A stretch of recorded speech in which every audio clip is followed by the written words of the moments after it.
Curiosity killed the cat, but no one ever talks about what happens to the one who just stood at the door and walked in anyway. I've replayed that moment 1,000 times.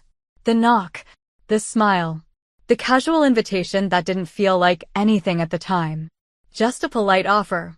Just a friendly face I'd seen around the house more times than I could count. It wasn't supposed to mean anything.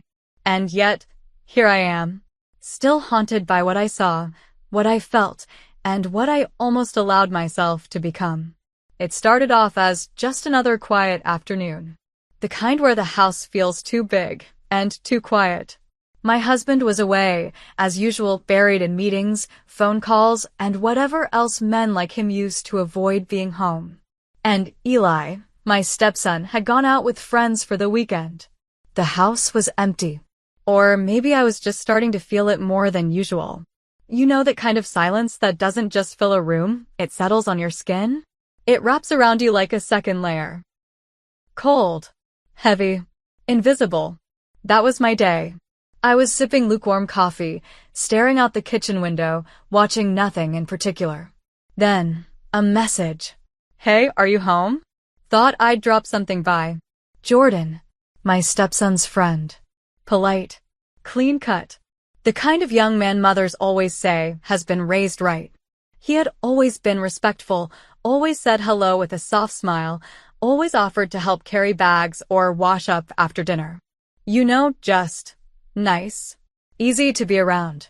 The kind of presence that makes you feel seen, even when no one else is looking. So when he asked if he could stop by, I didn't think twice. Why would I? I wasn't expecting anything, and I certainly wasn't prepared for what that visit would stir up inside me. He brought banana bread. Still warm. Said he baked it himself. He laughed when I asked if that was really true. Said he was trying to get better in the kitchen. I told him I wished I had someone to bake for me more often. And when I said that, there was a pause. A tiny one, but enough to feel the shift in the air. I should have noticed it then. I should have paid attention. Because that was the first crack in the door I didn't know I was opening. He asked me if I wanted to come over next time for coffee. Said he wanted my opinion on his new recipe. He said it so casually, so sweetly. And I was lonely.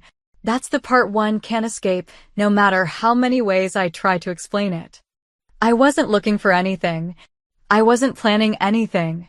I just said yes. And that yes changed everything.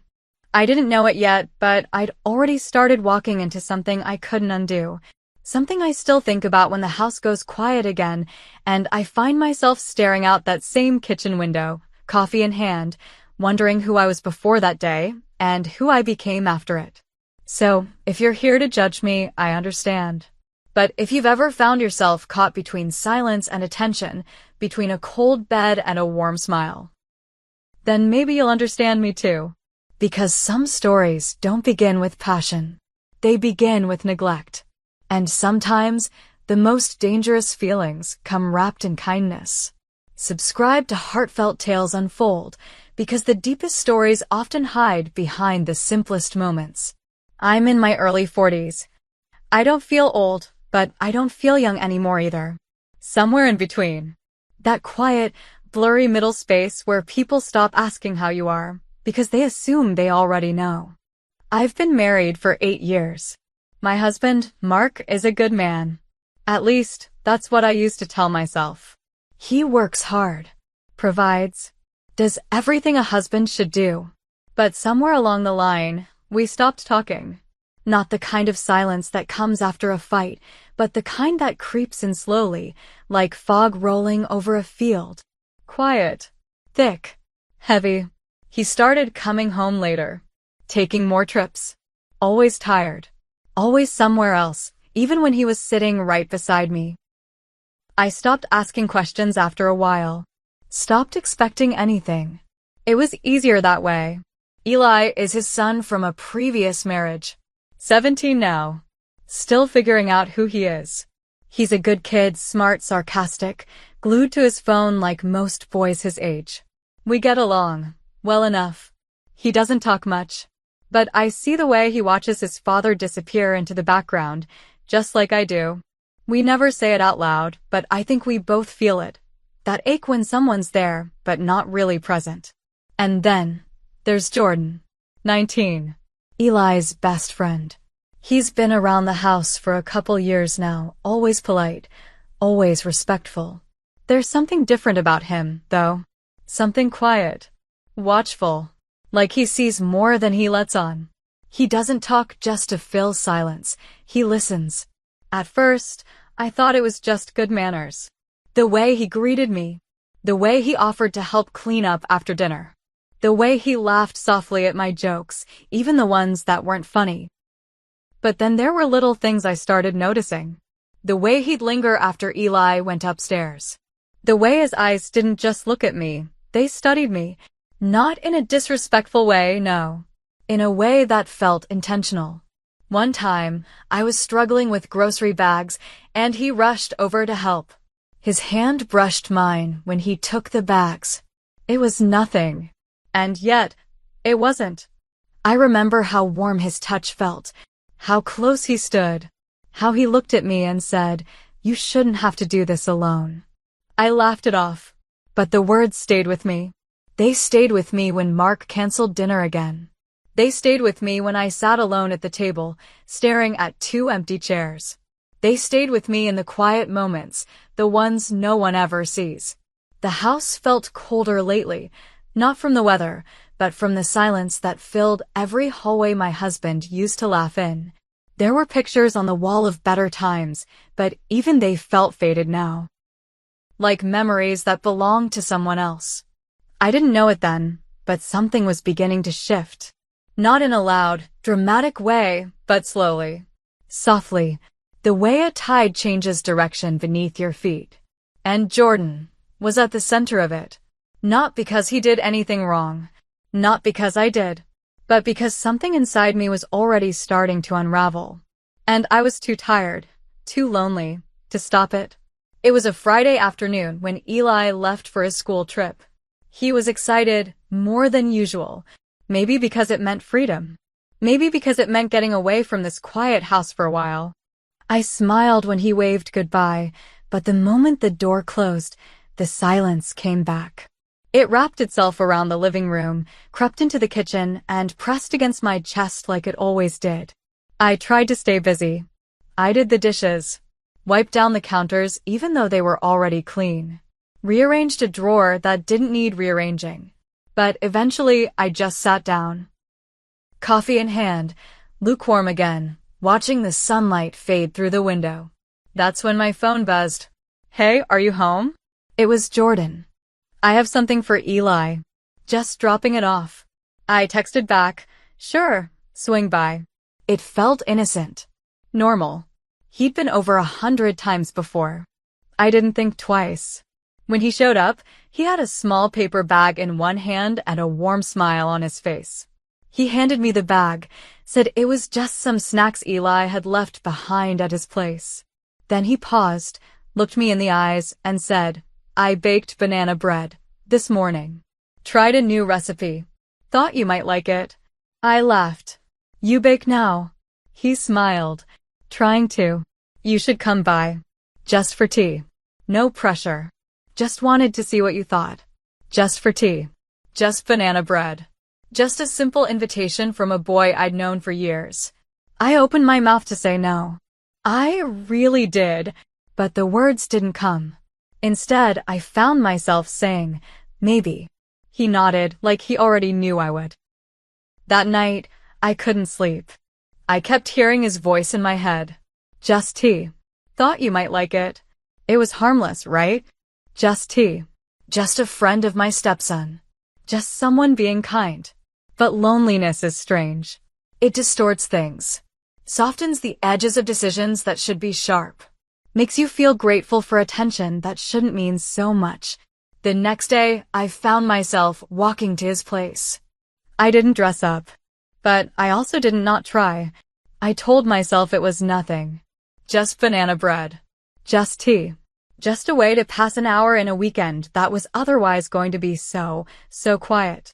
I rang the bell, and when the door opened, I saw it right away in his eyes. That look. The one that wasn't just friendly. The one that made my stomach tighten and my heart beat faster than it should have.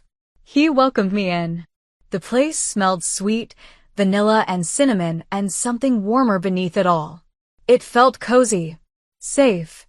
I sat on the couch while he poured tea. I sipped it slowly. Complimented the banana bread.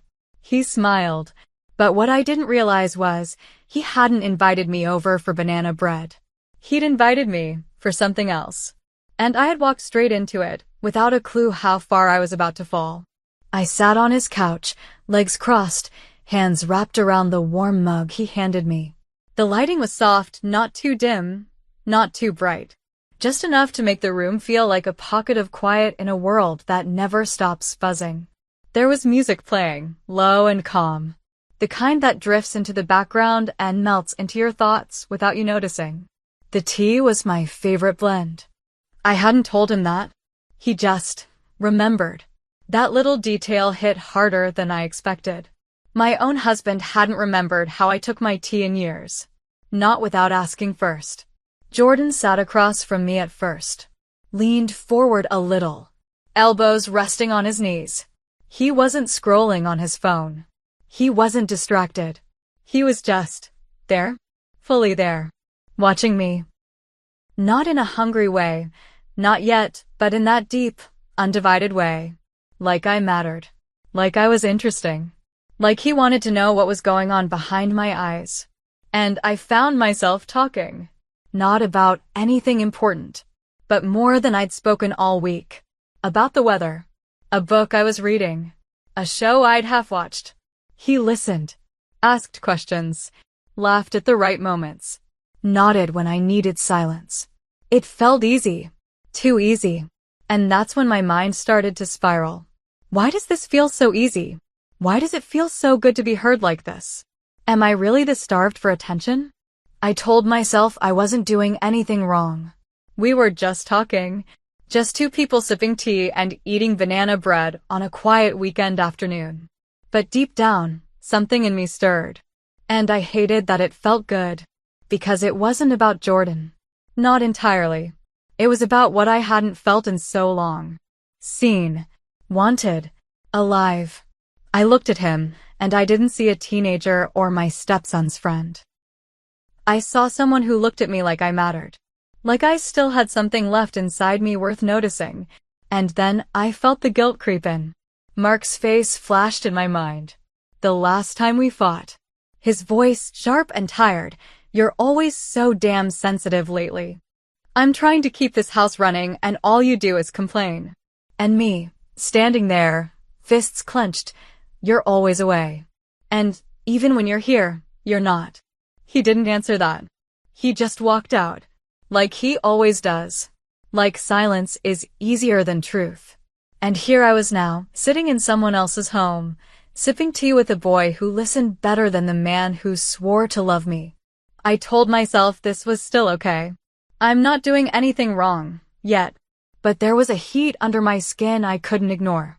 A buzz in the air I couldn't shake. Every glance Jordan gave me felt like a question. Every smile felt like a step toward something I wasn't sure I could take back. I should have left right then. I should have stood up, thanked him, and walked out the door. But I didn't, because part of me didn't want to, and that part scared me more than anything. I didn't realize how long I'd been there until I glanced at the clock on the wall.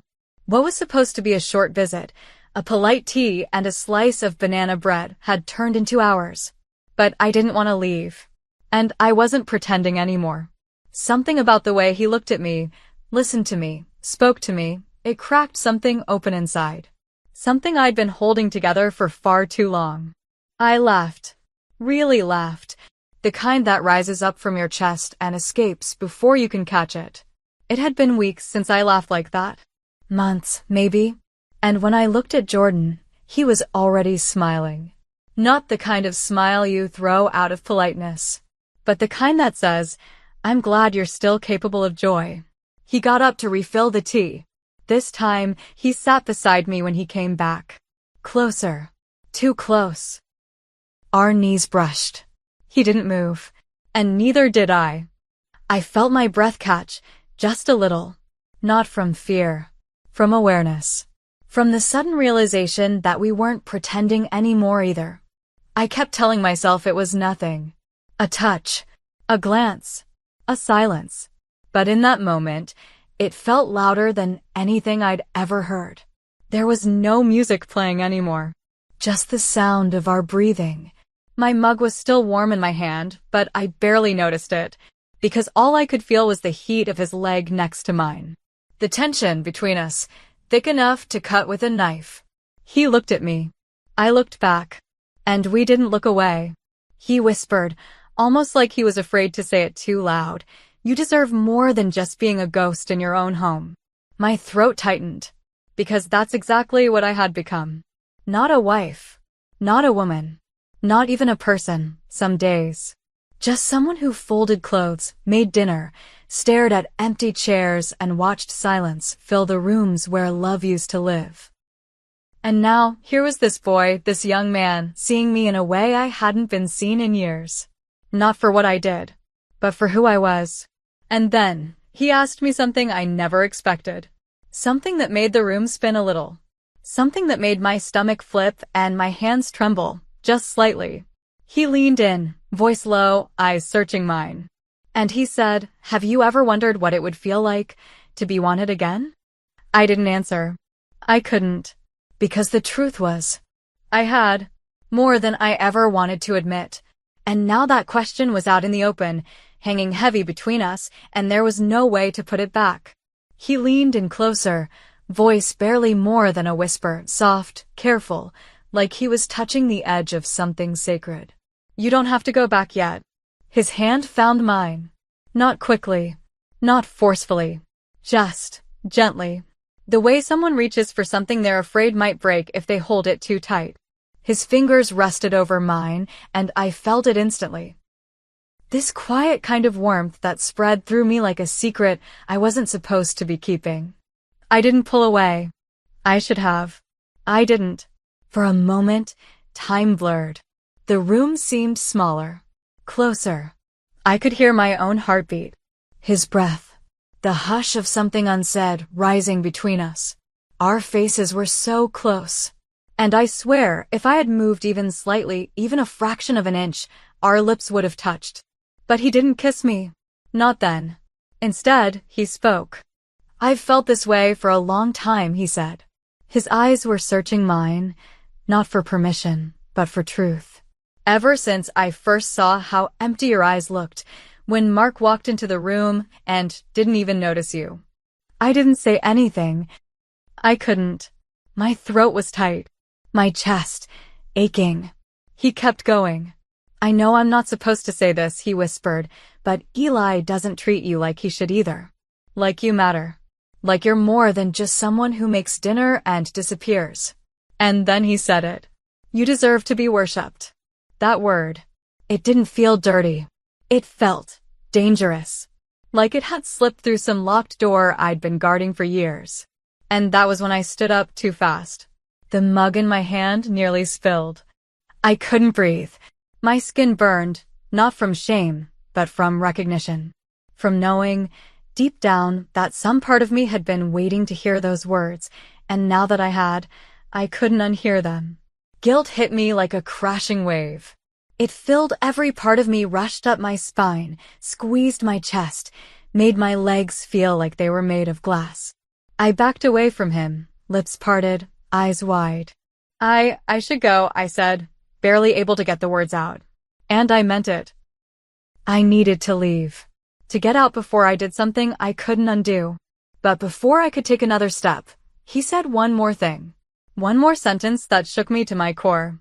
Something I never imagined hearing from someone like him. Something I haven't stopped hearing in my head since the moment I walked out that door. I walked home in a fog.